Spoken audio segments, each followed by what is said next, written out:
Hi everyone, you're very welcome to the 7th webinar of the Full Steam Ahead series. My name is Niamh and today I'm joined by Kaylin.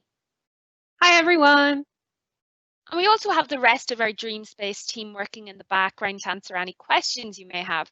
So please feel free if you feel stuck at any stage, or if you just have a question that you'd like to ask, pop it into the questions and answers section and the team will try to get back to you as soon as possible. You can also pop this webinar on pause at any point. So if you need to get a drink, just pop it on pause and it'll continue as normal once you unpause. So now I'm going to get started with today's webinar, and we've got a really special guest on today. So today we have Athanasios, and Athanasios is well, he works for Microsoft and he's a game engineer. So Athanasios, would you like to maybe tell us a little bit more about yourself?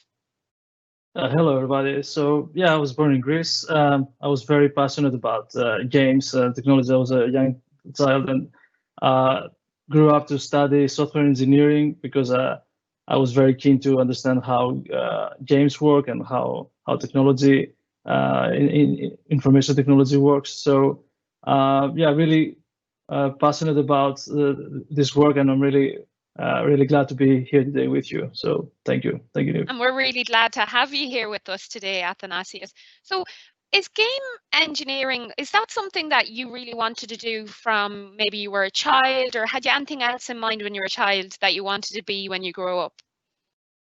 Yeah, well, when I was the first thing I remember, at least, that I wanted to become, I wanted to become a pilot, a jet pilot, a fighter pilot indeed.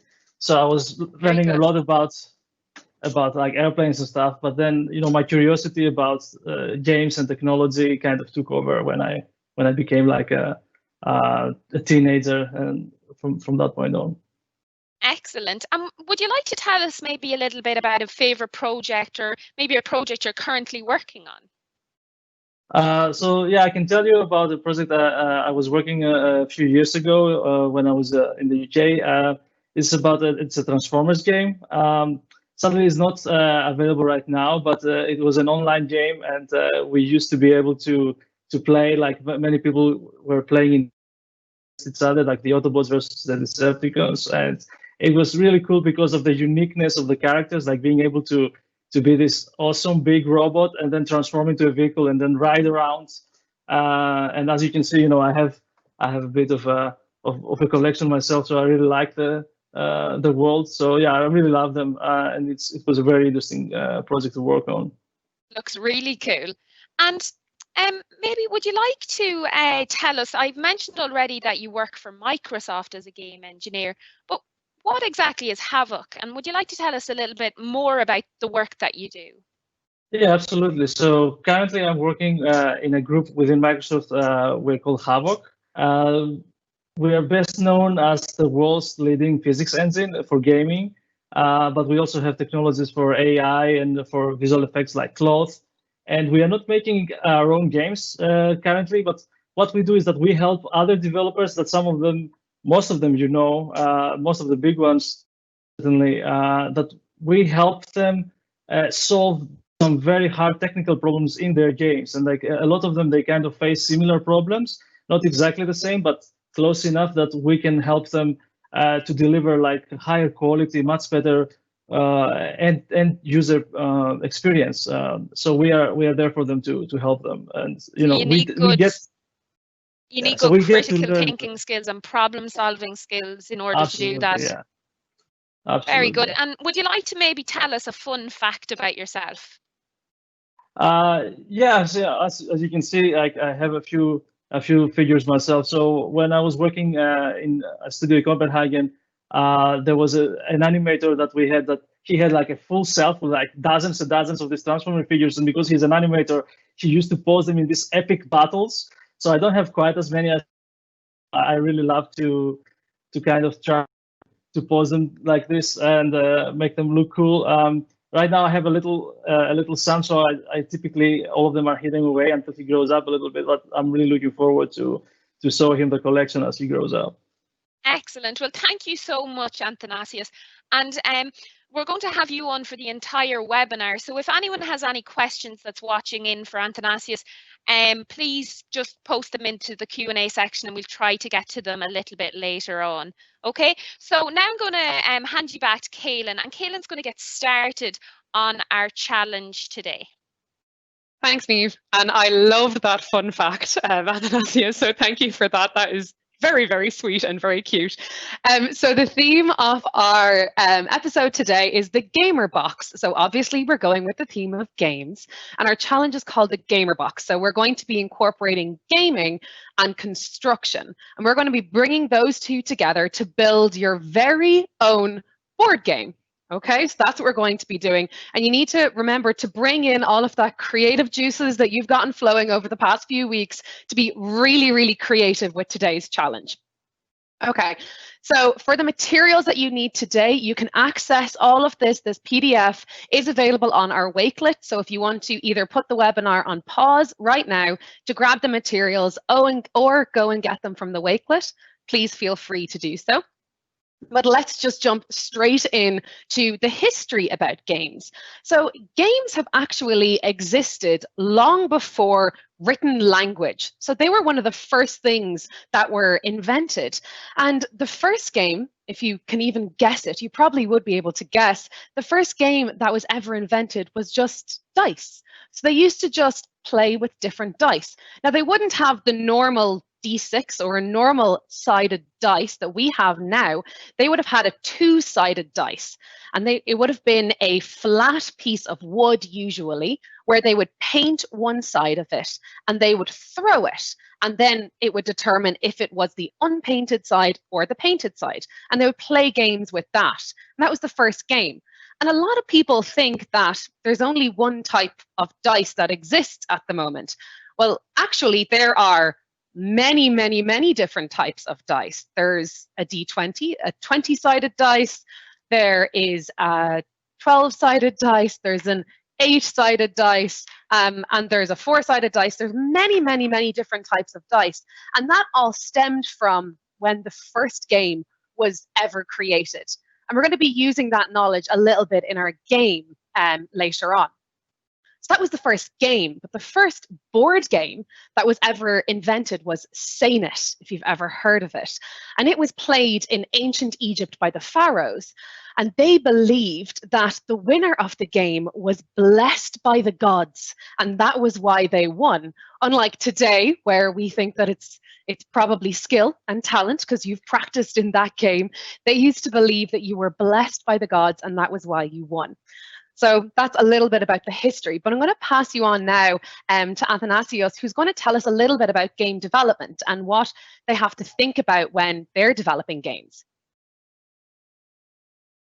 Thank you, Ellen. So there's many ways, obviously. There's not just the one single way that everybody does it, but when you start thinking about your game, you have like a core concept. You just want to understand what the game is about. What is the main character? What is the style of the design? And typically people create concept art for that so that everybody has the same picture in their mind when they're creating. And at the same time, the level designers or the game designers, they try to create the core game mechanics to understand, is it a game about trying to jump and try to reach a higher place in the level? Is it about finding secrets? Is it about trying to uncover some mystery or a puzzle? And then you go through different phases of prototyping. You're testing with other people. You're testing with people outside the team to give you their opinion. And then finally, you're trying to tweak it until everybody is sort of happy with where it is and it feels like it's ready. Perfect, thank you. So that's really interesting about the process that goes through when developing a game. And I think we're going to hear a little bit more about that later on as well when we get onto our very exciting home challenge. But before that, let's get started on our first challenge. So our challenge today was actually given to us by our very special guest. So we were given the challenge to design and create your very own board game, but you have to develop out your own rules and then challenge someone at home to play against you. So this is something that you create completely on your own. You have to come up with the rules and you have to build the board game yourself. So what do we have to think about before we get started? Well, We need to think about what equipment we have available, what materials do we have, and how can we use these in a creative way. What extra pieces could you add in? So are there any pieces from other board games that you could maybe bring into your game and use as characters or use as other extra challenges? And how will we make our rules, or how do we win or lose? Okay, so we do need to have our rules prepared before jumping into this challenge. So for my game, I have the rules of my game up on the screen at the moment, and I built out my rules before I even started designing what my game would look like. So the aim of my game is to reach the finished square. So on your go, you'll roll a normal 6-sided dice, and that's the amount of spaces that you're allowed to move on the board. Once you land on that square, you're going to have to flip it over, and it'll give you a number of points. Hold on a second. There we go. It'll give you a number of points. But then you have to roll a d4, so a 4-sided dice. And that will tell you if you are allowed to keep those points and take them from the bank, or if you have to steal them from someone else, so another player, or if you have to give them away to another player. Okay? And then the winner is the person who reaches the finished square with the most amount of points. So they're the rules for my game. Remember, you can use mine. Feel free to use my rules, or pause now and create your other ones. But before we talk about it even more, let's just get straight in to checking out our challenge and building out our board game. I have all of my materials ready, and I have also written out the instructions for my game. So it's important that you have your game planned out before you start making it. So you can find these rules on our Wakelet if you want to do a game that's similar to mine. So I have my shoebox, which I'm going to be using as my board game box. And I'm going to stick my instructions to the inside of the lid so that I have them there with the game.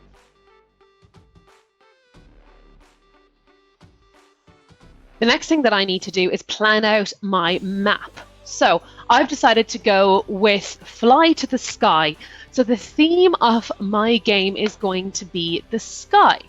So I'm going to take a piece of paper and quickly draw out a little plan for my game.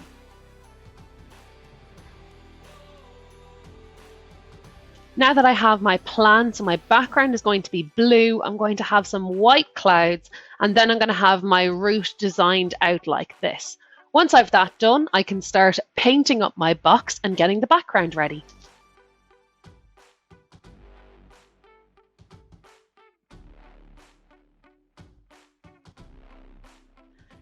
Now we need to design the squares that our players are going to be landing on.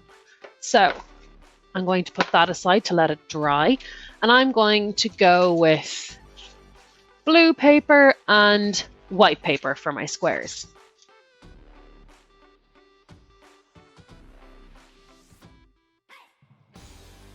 Now I need to put the points that each square is worth on the back of each of these cards. Now I'm going to draw in the line that my squares are going to follow on my game board, similar to my plan over here. I want to make this game so that every time I play it, it can be different. So because of that, I'm going to blue tack down my little squares along this line so that every time I play it, I can move the squares around and I won't know where the high points are.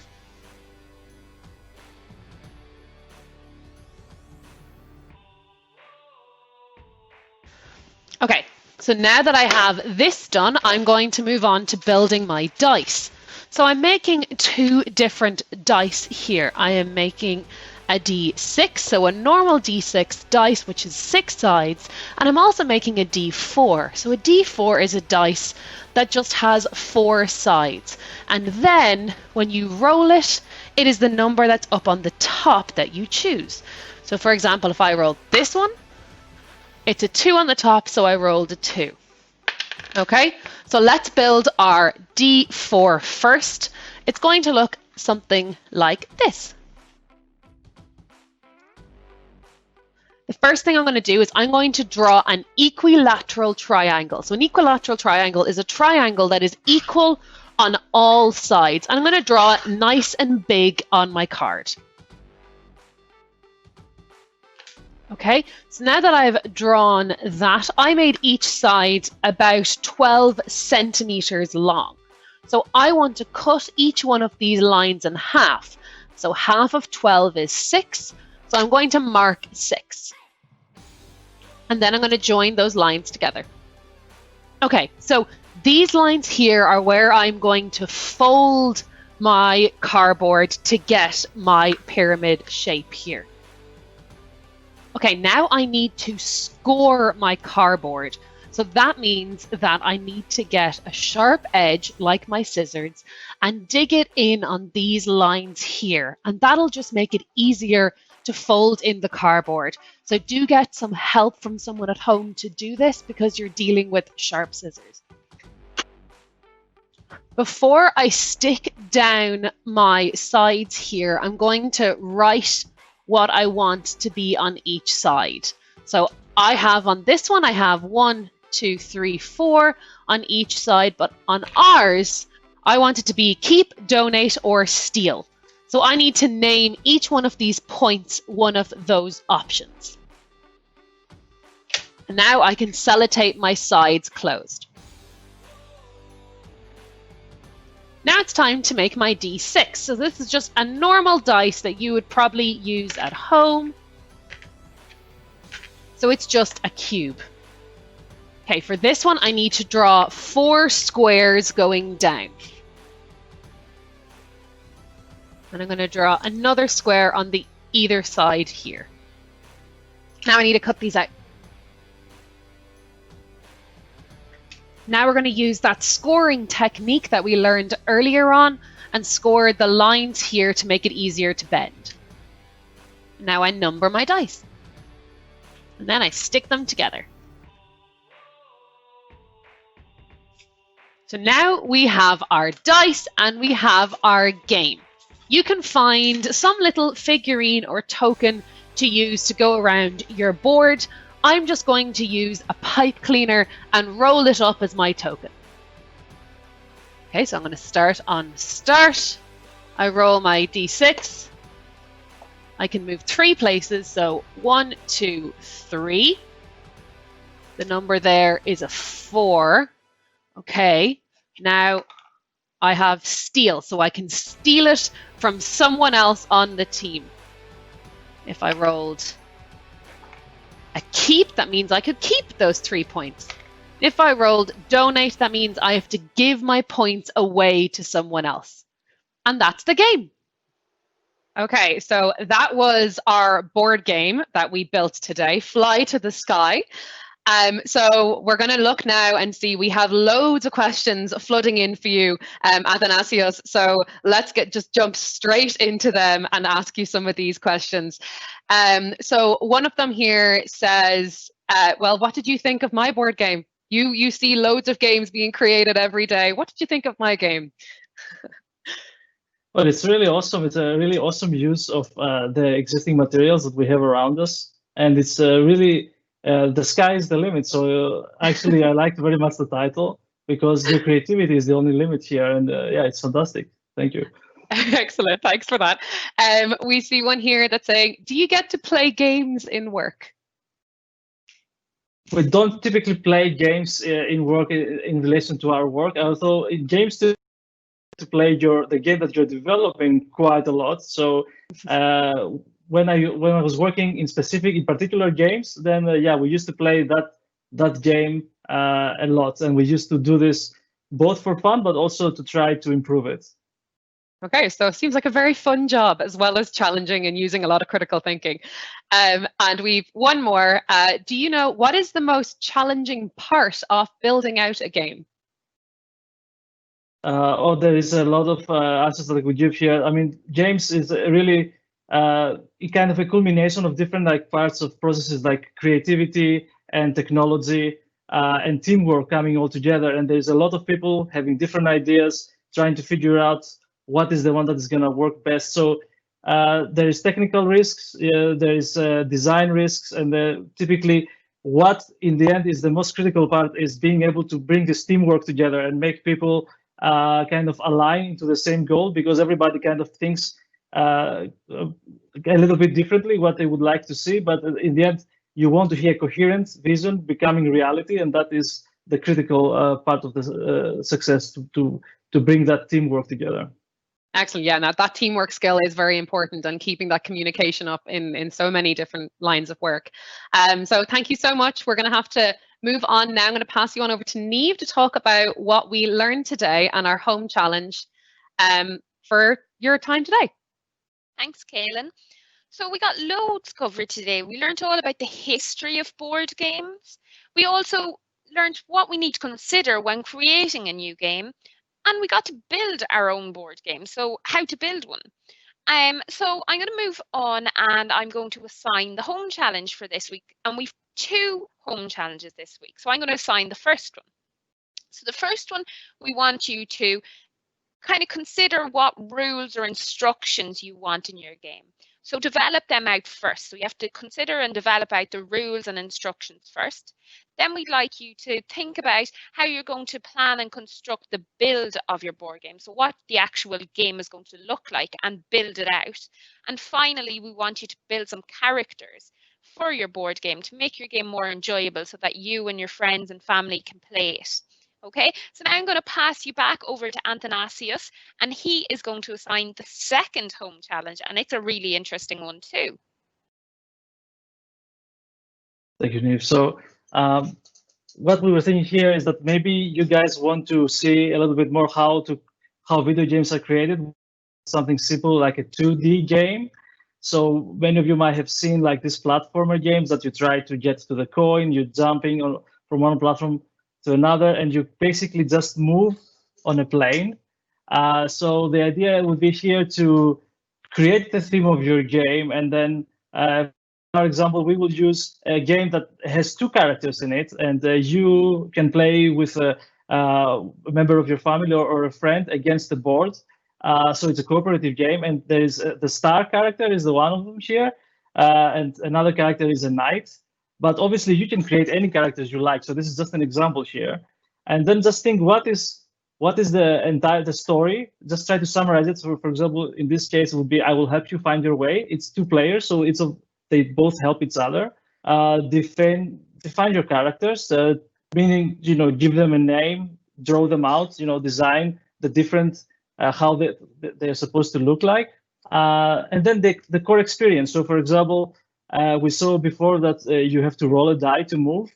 Another option would be to have, for example, something like action points, which is what is calling out here on the slide. So, for example, you have 4 action points per turn, and then 1 move. But you can also have special moves, like, for example, our star here, Rosa the Star, has a sign move, which costs 3 action points.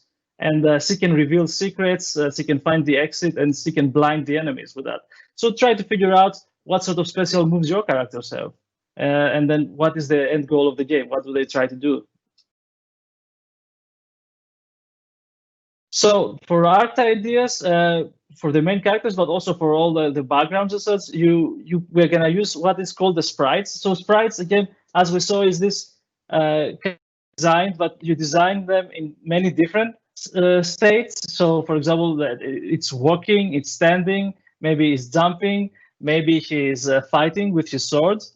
And what the computer game does is that it changes the sprite on the screen depending on what is the state of the character. So for example, if you're walking or standing or fighting, it just copies different parts of the picture into your screen. And that's what you're gonna do in the game as well. You're just gonna replace the little paper you have or whatever token you're using carton with a different image depending on what was your action. And the same you will do for the backgrounds. You will just create sprites for backgrounds.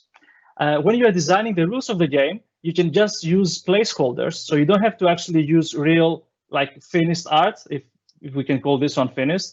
But you can just use, for example, blocks, plastic pieces, or something that just is of the correct size, just to get the layout of the level correct and being able to test out your game mechanics. So let's go to the game mechanics. So game mechanics is something that you need to define very specifically. It's like, okay, what it means to jump. For example, in this case, could be you move 3 spaces up and then you move 1 space to either side, and then you fall down to the lowest ground that you reach. So now you can reach this platform. So you can define in simple steps how the whole game is going to be played. So you need to be able to quantify each of the player actions and how many action points they cost.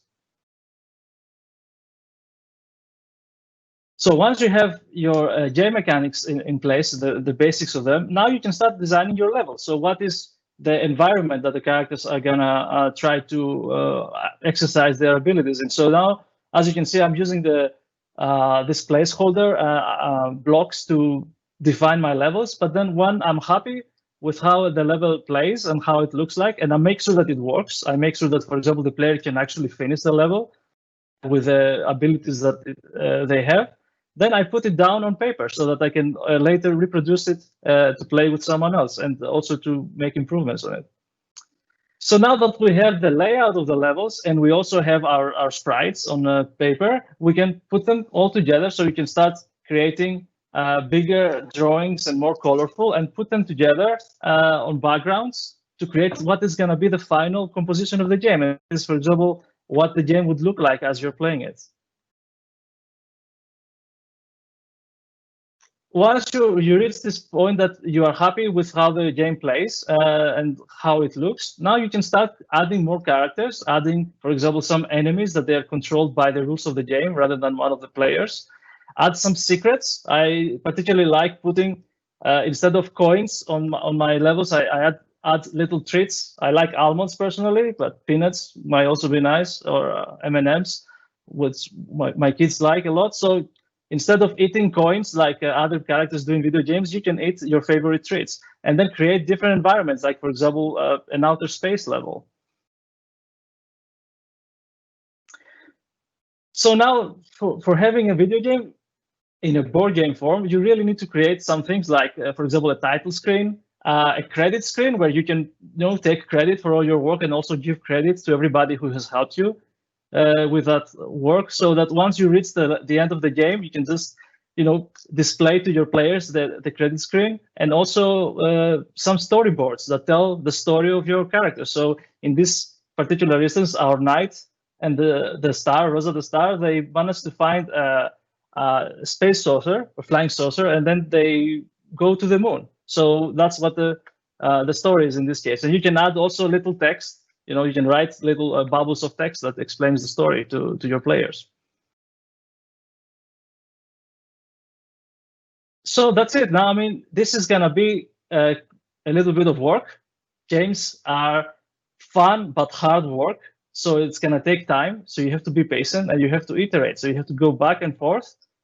But now you're ready. Now you started from this placeholder, and now you have a completed level with final art design. You have game rules that work, and play with your friends and your family and ask them what they think, and listen to their feedback and try to make it better and make more of it, and yeah, have fun. Thanks so much for that home challenge. It's very exciting. And just to let everyone know at home that you can find a PDF with all of that amazing artwork, and we'll put some other things in there. It'll be available next week on the Wakelet. So do keep an eye on the Wakelet for some more of that stuff that our amazing special guest spoke about today. So Niamh, you were looking at the Q&A? Yes, I was indeed. And there's one question here that I think is quite important. It says, do we have to make the exact same game as yours, or can we make our own game and come up with new ideas and change it ever so slightly or significantly? Absolutely. Yeah. Go ahead. No, go. We're both saying the same thing, I think. So yeah, we want you to be creative. We both are trying to get you to be as creative as possible. So take whatever we're giving you and the ideas that we're giving you and make them your own, I think, is what our Athanasios was trying to say as well. Great. Well, that's really it for the Q&A section. I think we got most of the other questions covered in the first Q&A section. So it looks like everyone's going to be busy for the next week with them 2 interesting, amazing home challenges. And I'm really looking forward to seeing how everyone gets on with those. Perfect. Thanks, Niamh. So I just want to say thank you so much to everyone for joining in this week. And thank you, Athanasios, for putting in so much work into this episode. You have honestly gone above and beyond with the home challenge. So thank you for the amazing artwork. I can see in the Q&A section, you're getting a lot of compliments on the game that you did and everything. So thank you so much for taking the time out of your busy schedule to come and chat to us today.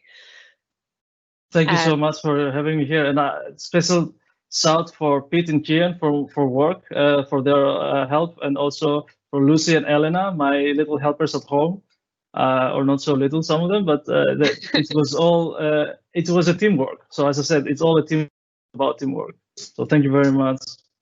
Excellent. And thank you to you, actually. No, it was our pleasure. It was our pleasure having you on. So I'm really looking forward to seeing that PDF go up on the Wakelet in the coming days or early next week. So as always, we want to say a special acknowledgement to Engineers Ireland for supporting this webinar throughout the series. Next week is our last episode, so do remember to check in next week for our final episode, and we'll be giving you some more home challenges for you to keep you going over the summer break.